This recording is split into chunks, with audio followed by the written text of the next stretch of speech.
এই চ্যানেলে সম্প্রচারিত সকল খবরই সচেতনতামূলক এবং শিক্ষণীয়, কোনো কিছুই প্রভাবিত নয়। সকালবেলা আপনার জগদ্দলে সিসিটিভি ফুটেজটা দেখুন।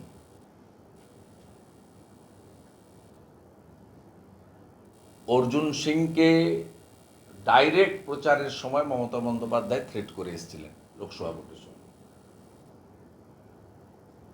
দেখুন এরা কারা, চিহ্নিত সমস্ত লোক, তৃণমূলের কাউন্সিলরের ভাই, তৃণমূলের নেতা সোমনাথ শ্যাম এবং পার্থ ভৌমিকের সমস্ত ডান হাত বাঁ হাত, এবং এই টিম, এই গ্যাং অফ গুনস, এরা 28 তারিখে নবান্ন অভিযানের পুলিশি বর্বরতার প্রতিবাদে যে বন্ধ হয়েছিল, প্রিয়াঙ্কু পাণ্ডের উপরে যে প্রকাশ্যে গুলি চলেছিল, এই টিম, গুলি এবং বোম। আপনারা শুনলে খুশি হবেন,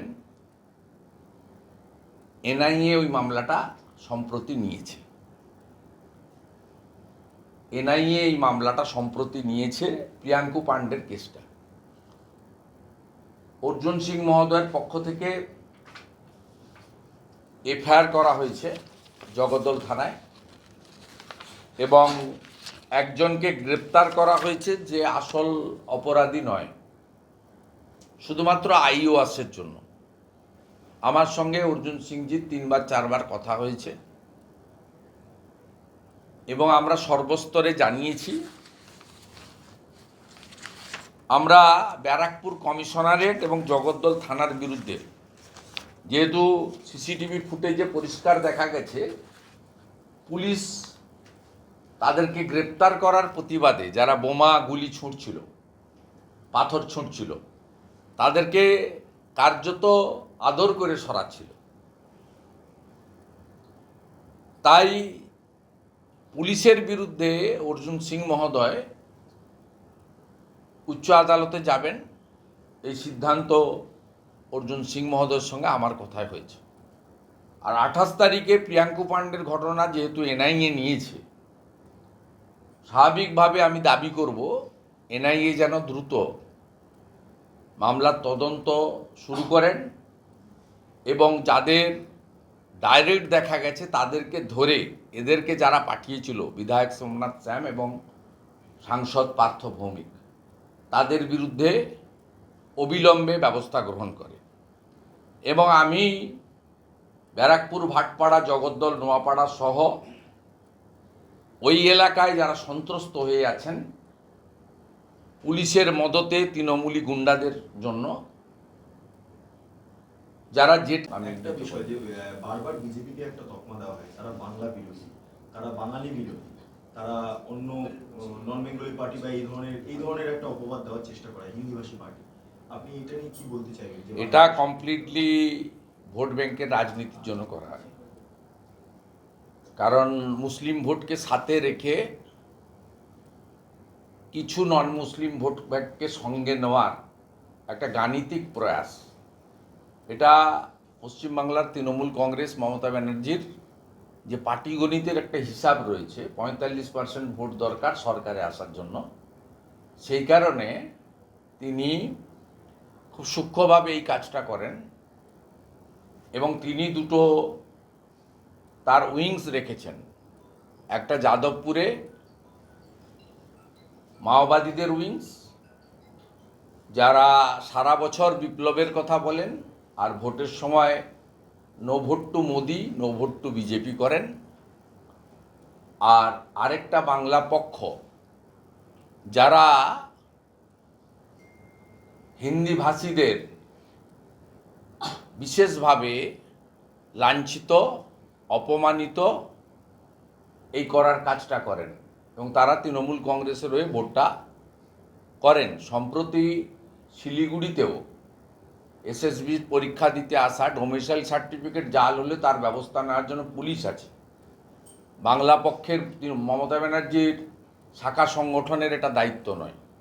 যেভাবে দুজন ছাত্রকে, শিক্ষার্থীকে কান ধরে উঠবোস করানো হয়েছে, যে ভাষায় তাদের ভাষা প্রয়োগ করা হয়েছে, এটা পশ্চিমবাংলার ক্ষেত্রে খুব লজ্জার বিষয়। কারণ এই রাজ্যে 2 কোটির বেশি মানুষ, তারা বহু ভাষাভাষীর, তারা বাংলা বাঙালিকে নিজেদের মতো করে মনে করে নিয়েছেন। অতএব ভারত সরকার বা বিজেপি কখনোই বাঙালি বা বাংলা বিরোধী নয়।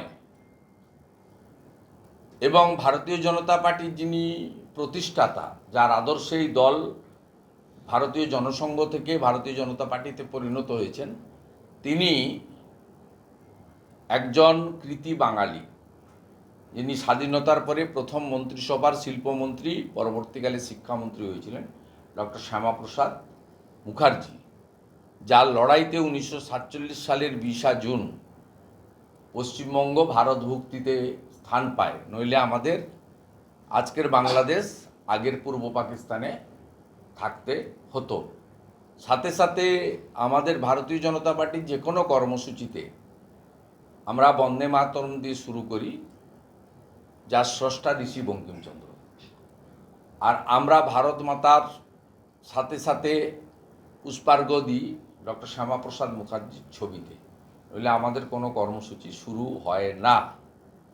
এবং আমরা শেষ করি জাতীয় সঙ্গীত দিয়ে, যার স্রষ্টা বিশ্বকবি রবীন্দ্রনাথ ঠাকুর। অর্থাৎ আদ্যপান্ত বাংলা বাঙালির সংস্কৃতি ভারতীয় জনতা পার্টি মেনে চলে। তাই স্বাধীনতার 75 বছর পেরিয়ে আমরা অনেক এগোতে শুরু করেছি 100 বছরের দিকে। সেই সময়কালে এই স্বীকৃতি কেউ দেননি, যেটা নরেন্দ্র মোদীজি দিলেন। ঠিক একইভাবে নেতাজি সুভাষচন্দ্র বসুর কর্তব্য পথে দিল্লিতে মূর্তি প্রতিষ্ঠার মধ্য দিয়ে তিনি বাংলা বাঙালির শ্রেষ্ঠ সন্তানকে যথাযথ স্বীকৃতি দিয়েছেন। এটাকেও আমরা ঠান্ডা করব, এইটুকু আমি ওখানকার মানুষকে আশ্বস্ত করতে পারি, চাই লিডার অব অপোজিশন হিসেবে। তো ভিডিও ফুটেজেই দেখা যাচ্ছে ভাই, সব ভিডিও ফুটেজ তো আমার কাছেও আছে। আমি তো সোশ্যাল মিডিয়া পোস্ট করেছি, অর্জুন সিংজিও পোস্ট করেছে, আপনারাও দেখিয়েছেন। এই দুজন কে, নবীন সিং আর তো তৃণমূলের নেতা, একজন তো কাউন্সিলরের ভাই। কোনটা কাউন্সিলর ভাই?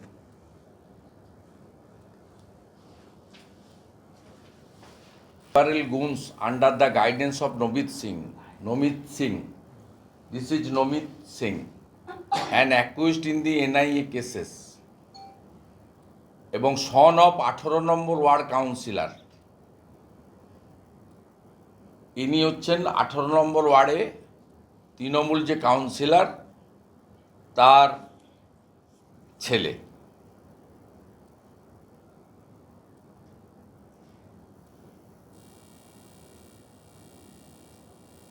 কনাইভেন্স উইথ টিএমসি, মানে কনাইভেন্সও নয়, ডাইরেক্টলি ইনভলভমেন্ট অফ টিএমসি। তো ন্যাচারালি এটা ছাড়া হবে না। This is last incident. আর 28 তারিখের কেস যেহেতু এনআইএ নিয়ে নিয়েছে, আজকে ময়নার বাগচারও বিজয় ভূঁইয়ার কেসে যারা অ্যারেস্ট হয়েছিল, তারা বেল নিতে গিয়েছিল হাইকোর্টে, হাইকোর্ট বেল দেয়। কি করবে তার ব্যাপার, কিন্তু আমরা এগুলো ছাড়বো না। সবই প্রকাশ করে দিচ্ছে, অন্যদিকে ওই সেটিং বলছি কি বিভাজনের রাজনীতি করে কালকে হুমায়ুন কবির এক কথা বললো, আজকে প্রকাশ্যে ছবি আসছে কাউন্সিলরের ছেলে, সবই তো প্রকাশ্যে এসে যাচ্ছে। তারপরেও তৃণমূলের এই ঔদ্ধত্যটা আসলে, তৃণমূলের ঔদ্ধত্যটা হচ্ছে দুটো কারণে। একটা হচ্ছে law and order state subject. Central government law and অর্ডারে ঢুকতে পারে না। আপনাদের আমি বারবার বলেছি যে সেকশন 3/4 থাকলেই এনআইএ হতে পারে এক্সপ্লোসিভ, নইলে করা যেতে পারে না। এখানে বহু এনআইএ ফিট কেসকে ফায়ার ক্রেকারে বলে চালিয়ে দেওয়া হয়েছে।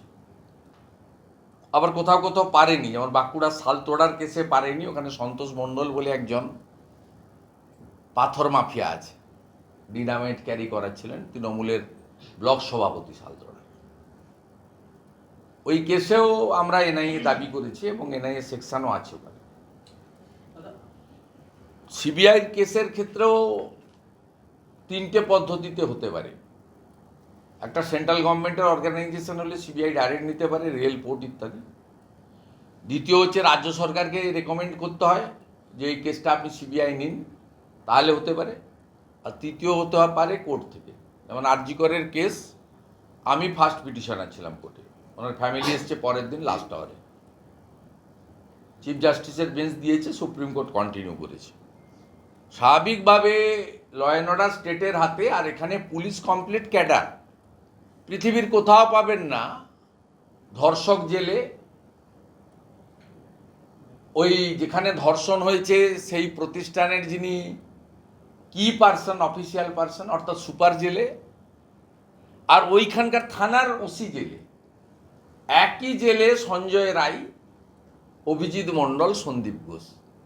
এই দৃশ্য, এই যে একবারে প্রীতিপূর্ণ মিলন, এ পৃথিবীর কোথায় পাবেন আপনি? ভারতবর্ষের কোনো রাজ্য তো পাবেনই না, পৃথিবীর কোথাও পাবেন না।